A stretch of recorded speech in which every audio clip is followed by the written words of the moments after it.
Hi, welcome to my channel. ഇന്ന് നമ്മൾ discuss ചെയ്യാൻ വേണ്ടി പോകുന്നത് SSLC വിദ്യാർത്ഥികൾക്ക് എത്ര ആളുകൾക്ക് ശരിക്കും അഡ്മിഷൻ കിട്ടും. നിങ്ങളുടെ അഡ്മിഷൻ പ്രോസസ് ഏകദേശം കഴിഞ്ഞിട്ടുണ്ട്. നിങ്ങളെല്ലാവരും അലോട്ട്മെൻറ്റിന് വേണ്ടി വെയിറ്റ് ചെയ്യാണ്. പക്ഷേ എല്ലാവർക്കും അത് കിട്ടുമോ? നമുക്ക് ശരിക്കും നമുക്ക് ഡാറ്റകൾ വെച്ച് നമുക്ക് എന്ത് ചെയ്യാം, ഓരോ ആളുകൾക്കും അല്ലെങ്കിൽ എത്ര വിദ്യാർത്ഥികൾക്ക് ഈ വർഷം +1 കേരളത്തിൽ അഡ്മിഷൻ കിട്ടുന്നതാണ് നമ്മൾ നോക്കാൻ വേണ്ടി പോകുന്നത്. അപ്പോൾ ശരിക്കും കുറച്ച് ഡാറ്റ വെച്ചുള്ള പരിപാടിയാണ്. അപ്പോൾ നിങ്ങൾ വളരെ ക്ഷമയോടുകൂടി കണ്ടിരിക്കണം. നമ്പർ 1, ഞാൻ ഓരോ ജില്ലയിലെയും എത്രത്തോളം വിദ്യാർത്ഥികൾക്ക് ഇത്തവണ അല്ലെങ്കിൽ +1 വേണ്ടി അപേക്ഷിച്ചിട്ടുണ്ട് ശ്രദ്ധിക്കണം, എല്ലാവരും ശ്രദ്ധിക്കണേ. അപ്പോൾ നമുക്ക് തിരുവനന്തപുരം തുടങ്ങുകയാണ്. ശരിക്കും തിരുവനന്തപുരത്ത് ഏകദേശം 34,573 വിദ്യാർത്ഥികളുടെ അപേക്ഷ അപ്ലിക്കേഷൻ കൺഫർമേഷൻ കൊടുത്തിട്ടുണ്ട്.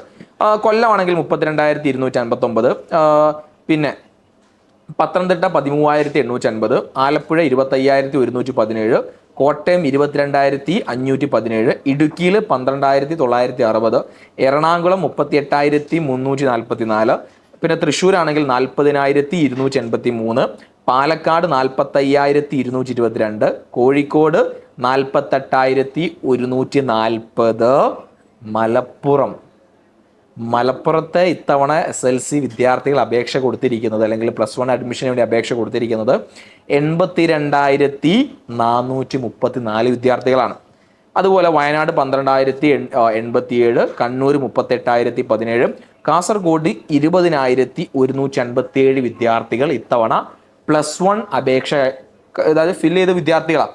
അപ്പോൾ ഏറെക്കുറെ നമ്മൾ ടോട്ടൽ സംഭവം നോക്കുകയാണെങ്കിൽ 4,65,960, 4,65,960, അതായത് 10th കഴിഞ്ഞ വിദ്യാർത്ഥികൾ. ഇവർ SSLC എന്നുള്ള ആളുകളുണ്ട്, CBSE കഴിഞ്ഞ ആളുകളുണ്ട്, ICSE സിലബസ് കഴിഞ്ഞ അതർ സിലബസ് എല്ലാം കൂടി ശരിക്കും നമ്മുടെ SSLC കഴിഞ്ഞ വിദ്യാർത്ഥികളുടെ എണ്ണം മാത്രം നോക്കുകയാണെങ്കിൽ 4,32,428 ആളുകൾ SSLC മാത്രം കഴിഞ്ഞ ആളുകളുണ്ട്. CBSE കഴിഞ്ഞ ആളുകൾ 23,699 വിദ്യാർത്ഥികൾ. ICSE സിലബസ് പ്രകാരം 10th കഴിഞ്ഞ ആളുകൾ 2,461, പിന്നെ മറ്റ് പല സിലബസും എല്ലാം കൂടി ആയിട്ട് 7,372 ആളുകളുണ്ട്. ഓക്കെ, അപ്പോൾ നല്ല ടൈറ്റ് ആയിട്ട് തന്നെ പോകുന്നു അല്ലേ. അപ്പോൾ ഏകദേശം നമ്മൾ ടോട്ടൽ എണ്ണമൊക്കെ പറഞ്ഞു അല്ലേ. ഇനി അറിയേണ്ടത് എത്രത്തോളം സീറ്റുകൾ കേരളത്തിലുണ്ട് +1 അഡ്മിഷനായിട്ട്. നിങ്ങൾക്ക് വല്ല ഐഡിയ ഉണ്ടോ? നിങ്ങൾ ജസ്റ്റ് ഒന്ന് വീഡിയോ പോസ്റ്റ് ചെയ്യാൻ താഴെ കമൻറ്റ് ചെയ്യുക. കാരണം ഇതുമായി ബന്ധപ്പെട്ട് ഒരുപാട് വീഡിയോസ് ചിലപ്പോൾ നിങ്ങൾ കണ്ടിട്ടുണ്ടാവും അല്ലേ, അല്ലെങ്കിൽ നമ്മുടെ ചാനൽ തന്നെ വന്നൊക്കെ നിങ്ങൾ അറിഞ്ഞിട്ടുണ്ടാവും. ശരിക്കും ഒരു ഏകദേശ കണക്കായി നമുക്കറിയാം ഒരു 30% സീറ്റ് വർധനമൊക്കെ നമ്മൾ ഡിസ്കഷനിലുണ്ട്, അല്ലെങ്കിൽ ഇപ്പോൾ കഴിഞ്ഞ 2 വർഷത്തിലായിട്ട് ടെമ്പററി ഒക്കെ നിലവിലുണ്ട്. ഇതെല്ലാം കൂടി കൂട്ടിയാലും ഏകദേശം ഒരു 4,21,000 അല്ലെങ്കിൽ ഒരു 4,25,000 നമ്മൾ നിലവിൽ ആസ് പെർ ദ ഗൂഗിൾ നമുക്ക് തരുന്നുണ്ട് ഇൻഫർമേഷൻ നമ്മുടെ കേരളത്തിലെ +1 സീറ്റുകളുടെ എണ്ണം, ഇൻക്ലൂഡിങ് സയൻസ്, കൊമേഴ്സ്, ഹ്യൂമാനിറ്റീസ്.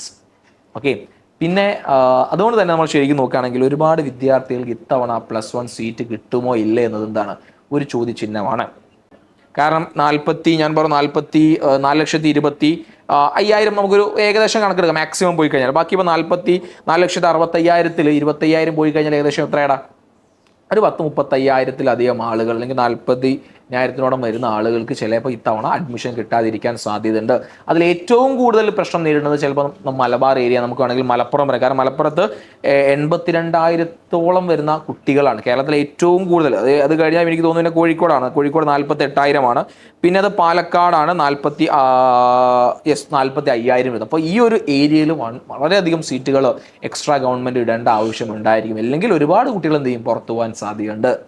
ഇപ്പോൾ നിങ്ങളുടെ ജില്ലയിൽ ഇപ്പോൾ നിങ്ങൾ കൃത്യമായി നിങ്ങൾ അഡ്മിഷൻ പ്രോസസ് കൊടുത്തിട്ടുണ്ടോ? നിങ്ങളുടെ വരാനിരിക്കുന്ന അലോട്ട്മെൻറ്റുകൾ, അതായത് ട്രയൽ അലോട്ട്മെൻറ്റ് 29-ാം തീയതി വരുന്നുണ്ട്, നാളെ വരുന്നുണ്ട്, പിന്നെ മറ്റ് അലോട്ട്മെൻറ്റുകളൊക്കെ നിങ്ങളെ കാത്തു വരുന്നുണ്ട്. അപ്പോൾ കൃത്യമായി ഒരു ഐഡിയ നിങ്ങൾക്ക് ഉണ്ടായിരിക്കുക. അപ്പോൾ പേടിപ്പിക്കാൻ വേണ്ടി പറഞ്ഞൊന്നല്ല, യാഥാർത്ഥ്യങ്ങളാണ്. നമുക്ക് എത്ര മറ മൂടി വെച്ചാലും നമുക്ക് യാഥാർത്ഥ്യങ്ങളെ മൂടി വെക്കാൻ കഴിയില്ല. അപ്പോൾ സീറ്റിൻ്റെ ഒരു ഏകദേശ രീതി ഇങ്ങനെയാണ്. അപ്പോൾ നമുക്ക് നോക്കാം ആർക്കൊക്കെ അഡ്മിഷൻ കിട്ടുമെന്നുള്ളത്. നിങ്ങളുടെ അഭിപ്രായങ്ങൾ +1 അഡ്മിഷനുമായി ബന്ധപ്പെട്ട നിങ്ങളുടെ അഭിപ്രായങ്ങൾ താഴെ കമൻറ്റ് ചെയ്യുക. ഈ ചാനൽ ഒന്ന് സബ് ചെയ്യാൻ നിങ്ങൾ മറക്കുക. ഞാൻ പലപ്പോഴും മറന്നു പോകുന്ന സാധനം സബ് ചെയ്യാൻ വേണ്ടി പറയും. അപ്പോൾ ഈ ഒരു ചാനൽ നിങ്ങൾ സബ്സ്ക്രൈബ് ചെയ്യുക, നിങ്ങളുടെ ഫ്രണ്ട്സ് ഒന്ന് ഷെയർ ചെയ്ത് കൊടുക്കുക. ഓക്കെ, അപ്പോൾ അടുത്തൊരു കണ്ടന്റ് കാണാം. ബൈ.